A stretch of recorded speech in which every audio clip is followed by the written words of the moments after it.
Hola a todos, bienvenidos a otro video de MediHelp University. Yo soy Heidi y el día de hoy vamos a hablar sobre canales iónicos.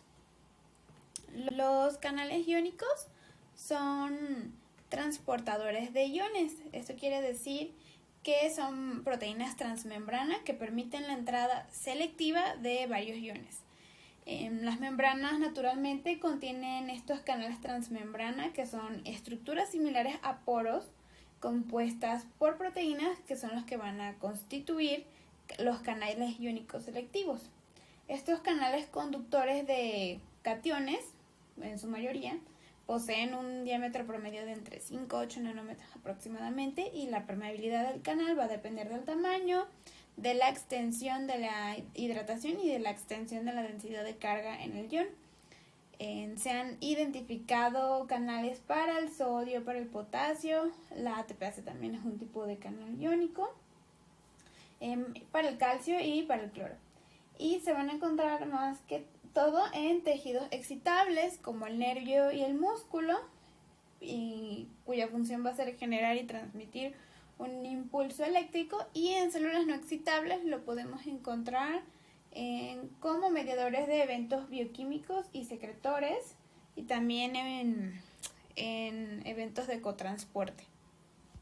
Debido a su desempeño como reguladores de la función celular, estas proteínas son importantes blancos farmacológicos.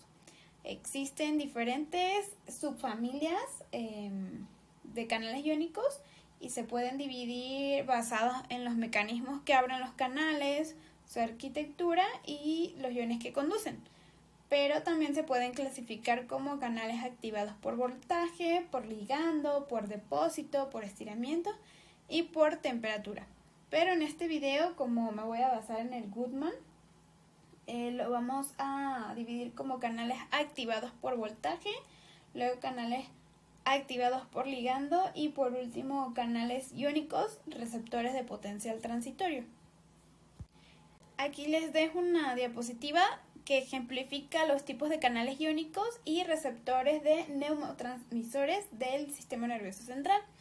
En la figura A se muestra un canal iónico dependiente de voltaje en el que el sensor de voltaje controla la compuerta.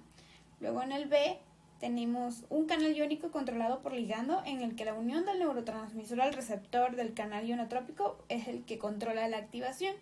Luego en la C tenemos un receptor metabotrópico acoplado a una proteína G con la capacidad de interactuar de manera directa con un canal iónico.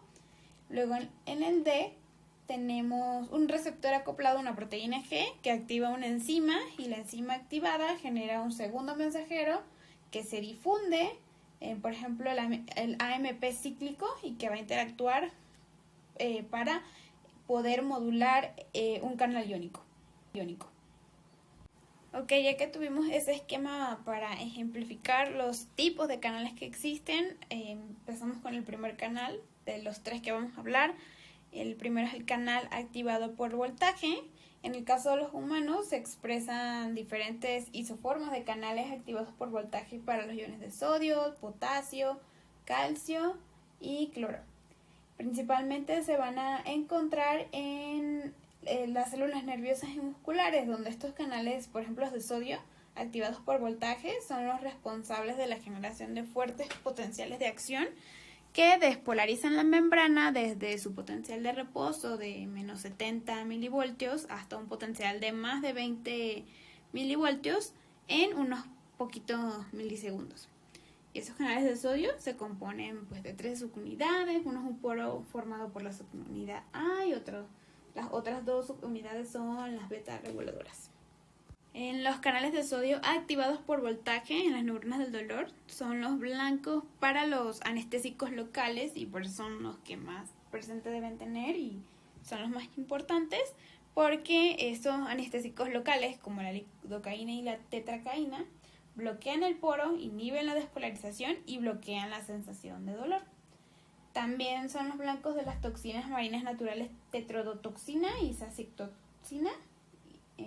Y los canales de sodio activados por voltaje también son blanco importante de muchos fármacos empleados para tratar arritmias cardíacas.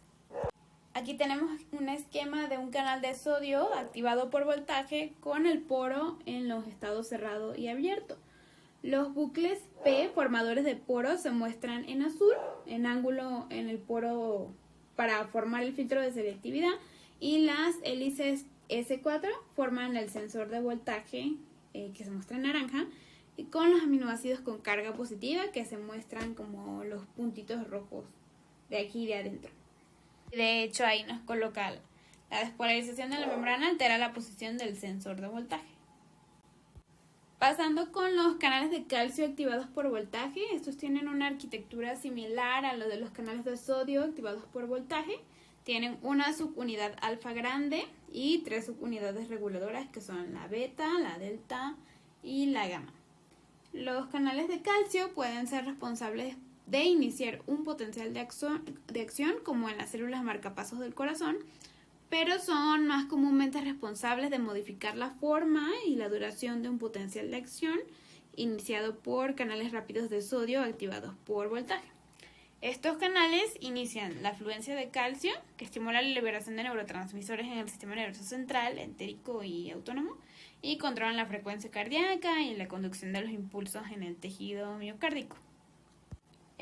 Luego tenemos los canales de calcio dependientes de voltaje, que son expresados en el músculo liso. Van a regular el tono vascular debido a que la concentración intracelular de calcio es como lo más importante, lo fundamental para poder regular el estado de fosforilación del aparato contráctil a través de la actividad de la sinasa de cadena ligera de miosina y que va a ser sensible el complejo de calcio-calmodulina. Y aquí, por ejemplo, los antagonistas de los canales del calcio como el nifedipino, el liltiazem y el verapamilo son vasodilatadores eficaces y se usan ampliamente para tratar la hipertensión, la angina de pecho y ciertas arritmias cardíacas. Y por último, de estos canales dependientes de voltaje tenemos los canales de potasio, que son los más numerosos y estructuralmente son muy variados e incluyen canales de potasio activados por voltaje, rectificadores de entrada, los canales de fuga, los de doble dominio de poro, los de Tanner, o sea, hay muchísimos. Por ejemplo, los canales rectificadores de entrada y los canales de dos poros son insensibles al voltaje, pero están regulados por las proteínas G y los iones de hidrógeno y son bastante estimulados por los anestésicos generales. Cuando hay un incremento en la conductancia de potasio a través de esos canales, hace que el potencial de membrana sea mucho más negativo y se parezca al potencial de equilibrio del potasio, y por tanto estos canales son importantes para regular el potencial de membrana en reposo y que se pueda restaurar la membrana en reposo de menos 70 a menos 90 milivoltios después de una despolarización. Luego seguimos con los canales activados por ligando. Estos son los segundos de los que vamos a hablar. Estos canales activados por la unión de un ligando necesitan que ese ligando se una a un sitio específico en la proteína del canal que tiene una arquitectura específica y que solo puede aceptar cierto tipo de ligandos. Los principales canales activados por ligandos en el sistema nervioso son aquellos que responden a neurotransmisores excitadores como la acetilcolina o el glutamato y los neurotransmisores inhibidores como la glicina y GABA. Por ejemplo, el canal HCN que se expresa en el corazón es responsable de la despolarización lenta observada en la fase 4 de los potenciales de acción de las células nodales atrioventriculares y sinoatriales, y el canal CNG, que es importante para la vista, también tiene este tipo de mecanismo. También tenemos al receptor de sulfonilurea 1 y el canal de potasio ATP, es el blanco de los fármacos hipoglucemiantes orales como las sulfonilureas y las glitinidas, que estimulan la liberación de la insulina de las células beta pancreáticas y son utilizadas para tratar la diabetes mellitus tipo 2.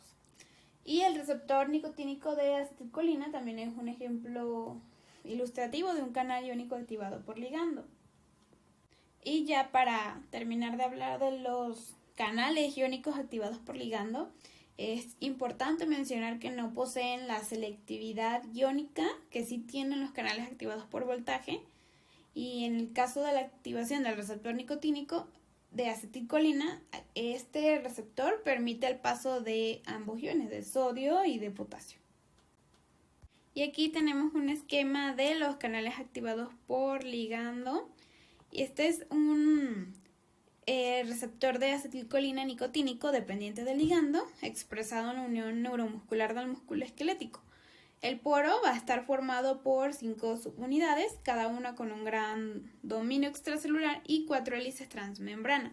Una de esas subunidades es la que se muestra a la izquierda en el panel B, en la letra B.